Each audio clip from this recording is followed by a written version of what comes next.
कोदिना गाई तिहारो भैली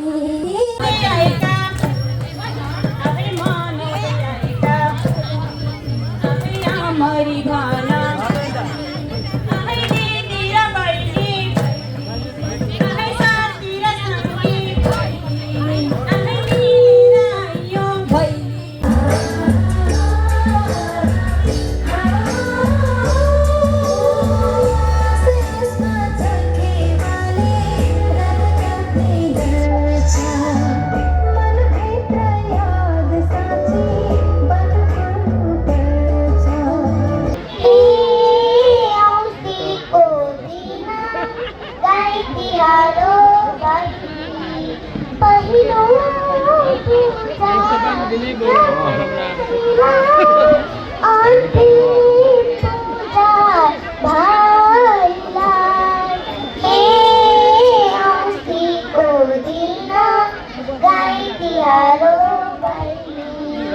আমাৰ নিমন্ত্ৰণ ৰক্ষা কৰি আমাৰ ইয়ালৈ অহাৰ কাৰণে আমি প্ৰথমে আপোনালোকক ধন্যবাদ কৰিলোঁ।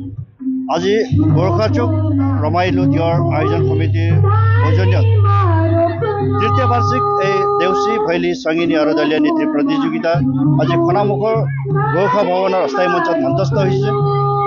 আমি আমাৰ এই সাংস্কৃতিক পৰম্পৰা যিটো গোৰ্খা সম্প্ৰদায়ৰ এটা একেবাৰে বুকুৰ আপোন সেয়া আজি আমি সকলো বিভিন্ন অঞ্চলৰ পৰা আমি আমাৰ প্ৰতিযোগীসকলক বিশেষকৈ দেউচী বুলি কোৱাৰ লগে লগে আমাৰ এটা ভিতৰৰ যিখিনি এটা সাংস্কৃতিক প্ৰেমটো যিটো আমাৰ ওলাই পৰে সেয়ে আজি আমাৰ এই মঞ্চত আমি একচুৱেলি আমাৰ দেউচী ভৈলী সংগীনী এখন খোলা মঞ্চত হয়, কিন্তু আজিকালি আমাৰ মঞ্চৰ অসুবিধা হোৱাৰ কাৰণে মঞ্চৰ ইমান পৰ্যাপ্ত জাগা নোহোৱাৰ কাৰণে আমি আজি মঞ্চতে আমি এই প্ৰতিযোগিতাসমূহ ৰাখিব লগা হৈছে। গতিকে আমি আমাৰ এই গৌৰৱময় সাংস্কৃতিক যি কলাসমূহ আছে, কলা কৃষ্টিসমূহ আছে, আজি আমি আমাৰ বিশ্ব দৰবাৰমানলৈ লৈ যোৱাৰ উদ্দেশ্যেৰে আমি বিভিন্ন প্ৰতিযোগীসকলক আমি আজি ইয়াত নিমন্ত্ৰণ কৰি আমাৰ এই প্ৰতিযোগিতাসমূহ আয়োজন কৰিছোঁ।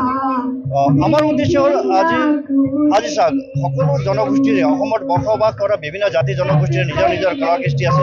আমি সকলোৱে এই অসমৰ বিভিন্ন কলা কৃষ্টিৰ প্ৰতি আমি আকৰ্ষিত। আমাৰ প্ৰত্যেক দলৰে নিজৰ জাতিৰ এটা সুকীয়া কলা কৃষ্টি আমি ঠিক তেনেদৰে আমাৰ গোৰ্খা সম্প্ৰদায়সকলৰ এটা দেউচী ভৈলী সংগীত এইটো আমাৰ এটা কলা কৃষ্টি। গতিকে আমাৰ দীপাৱলীত বিশেষকৈ আমি দীপাৱলীত আমাৰ এই দেউচী ভৈলী খেলা হয়, কিন্তু আমি এই প্ৰতিযোগিতাটো দেউচী ভৈলী আৰু সংগীত প্ৰতিযোগিতাটো আমি দেৱালীৰ পাছতে আমি এই এনেকুৱা আনুষ্ঠানিকভাৱে আমি প্ৰতিযোগিতাটো আৰম্ভ কৰোঁ। আমি এদিনীয়াকৈ প্ৰতিযোগিতাটো আৰম্ভ কৰোঁ।